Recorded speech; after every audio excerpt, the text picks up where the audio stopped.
Алматы туралы аңыз. Бұрынғы заманда Алматы төңірегін қуаңшылық жайлапты. Жер тақырланып, малдар шөп жеуге зар болыпты. Жұрт ұзақ жылдарға созылып, адамдарға да ашаршылық қаупі төне бастапты. Бір күні кішкентай Мөлдір деген қыз ауыл шетінде күшігімен ойнап жүреді. Ол ұшып қонып жүрген бозторғайды көріп, күшігі екеуі торғайды ұстамақ болып қуа берді. Торғай да ұшып қонып ауылдан алыстай беріпті. Бір кезде шаршаған торғай үлкен тасқа қонақтайды. Торғайды ұстап алайын деп асқа секірген күшік тастан асып барып кішкентай шұңқырға топ ете түсіпті.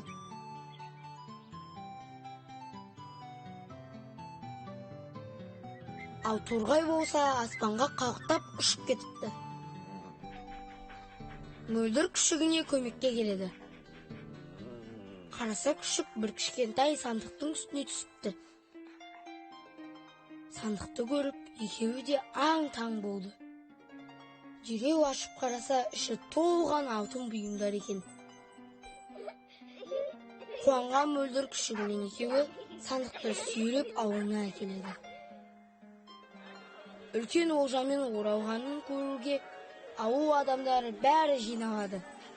Мөлдір алтын әшекейлерді адамдарға таратып береді. Ал бұл алтын сандықтың иесі бойы бір қарыс, сақалы 40 қарыс. Ергежейлі ақсақал болатын.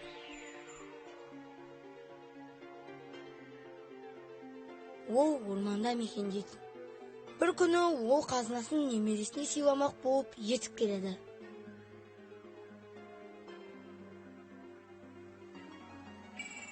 Қазынаның жоғалғанын көріп, немересі жылап жібереді. Айналаны асықпай әбден қарайды. Бір кезде сандықты сүйреп әкеткен ізін көреді. Немересін иығына отырғызып алып, сол ізбен жүріп, Мөлдірдің ауылына келеді. Ергежей ақсақал Мөлдірден алтындарын қайтарып беруді өтінеді.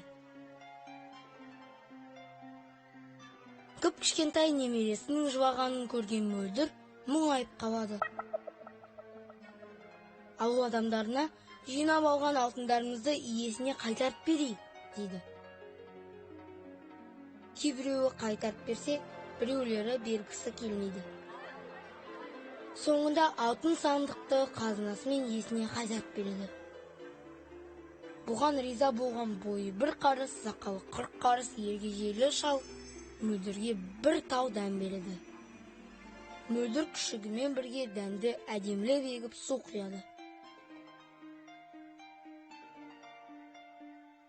Бір күн өткеннен кейін Мөлдір ерте тұрып далаға шықса, кеше ғана еккен дәні үлкен ағаш болып өсіпті. Ағашта дөу-дөу қып-қызыл жемістер өсіп тұрады. Өте дәмді жеміс екен. Ауыл адамдары жиналып, мәз болып жейді. Ауыл адамдарының қарны тойып, қуанып қалады. Жеген жемістерінің дәнін жерге егіп суарады. Бір күннен кейін өзге дәндерде өсіп шығып жеміс беріпті. Адамдар сары алтынды алмаған үшін сыйға берілген жемісті алма деп атапты.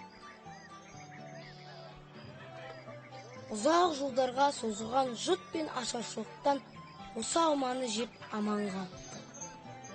Адамдар алма ағашын құрметтеп, көптеп еге бастайды.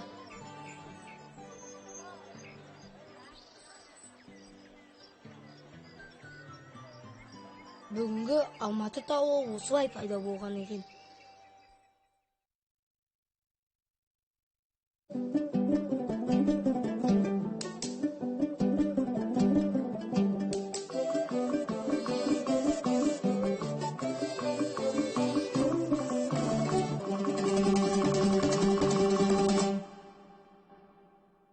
Піл мен маймыл. орманды мекендеп бірімен бірі дос болып. Қатар жүрген піл мен маймыл бір күні артықшылықтарын айтысып отырып дауласып қалыпты. Менің бойым таудай, күшім де көп, деп мақтанады піл. Ашулансам бар ғой, қандай жуан ағашты болса да қамырмен қопарып тастаймын. Ондай қайрат сенде жоқ. Сол кезде жылпылдаған маймыл, ал мен ептімін, ештеңе бөгет бола алмайды, деп таласыпты маймыл. Ағаштан ағашқа ырғып, жыныстың арасымен сырғанап жүре беремін. Осылайша піл мен маймыл өз бойларындағы артықшылықтарын айтып ұзақ таласыпты. Сөйтіп екеуі емен ағаштың діңінің қуысына отырған үкіге келеді. О, орманның ақылгөйі, депті піл, ұзын тұмсығын жоғары созып тұр. Мына маймыл екеуміздің таласымызға өзің төрелік айтшы. Не жайында таласып жүрсіңдер? Деп сұрапты үкі. Сол кезде жыпыңдаған маймыл сөзді іліп әкетеді. О, біздің ақылгөйіміз, анығын айырып берші. Күш қайрат үстем бе? Немесе епшілдік үстем бе? Мұны менің үстінде сынап көруім керек. Шешімін содан кейін айтамын, депті үкі. Үкі екеуіне де кезек-кезек қарайды да сынның шартын түсіндіреді. Мына өзеннің арғы бетіне өтіңдер. Қалың ағаштың арасында биік өскен бір төп алма ағашы бар. Қазір жемісі жып пісіп тұр. Екеуінде өзеннен өтіп барып, сол алманы алып келіңдер. Содан кейін өздерің қалаған төрелікті айтамын, дейді. Піл мен маймыл алма алып келу үшін өзенге қарай беттейді. Келсе, өзен арнасынан сүймай отқа толып ағып жатыр екен. Өзеннен өте алмайтын болған соң маймыл қатты мұңайып қайғырады. Сол кезде, кел менің жотама мініп ал, депті піл. Мен таудай үлкенмін, күшім де мол, өзеннің ағысы мені ағызып кете алмайды. Маймыл қуанып кетеді. Пілдің жотасына өрмелеп шығып алады. Піл өзенді қақ жарып, ешбір қиналмастан арғы жағаға өтеді. Содан кейін екеуі үкі айтқан алма ағашын іздеп табады. Қараса, алма ағашы зәулім биік екен. Жемістің бәрі мойын жетпейтін биікке өсіпті. Қанша созса да пілдің тұмсығына бірде-бір алма іліне қоймапты. Алманы ала алмайтынын білген піл қатты мұңайыпты. Сол кезде маймыл, мұңайма, депті пілді жұбатып. Қазір мен алма ағашына өрмелеп шығамын да, басындағы жемістерді жерге түсіремін. Сен жинай бер, дейді. Маймыл бұтақтан бұтаққа секіріп, алма ағашының басына өрмелеп шығады. Алмаларды үзіп жерге тастай беріпті. Піл алмаларды теріп жинапты. Сөйтіп алмаларды алып болған соң екеуі кері қайтыпты. Екеуі алып келген алмаларын үкінің алдына төгіп қойыпты да, қандай төрелік айтатынын тосыпты. Маймыл, сен мына ағысы қатты өзеннен қалай өттің? Деп сұрайды.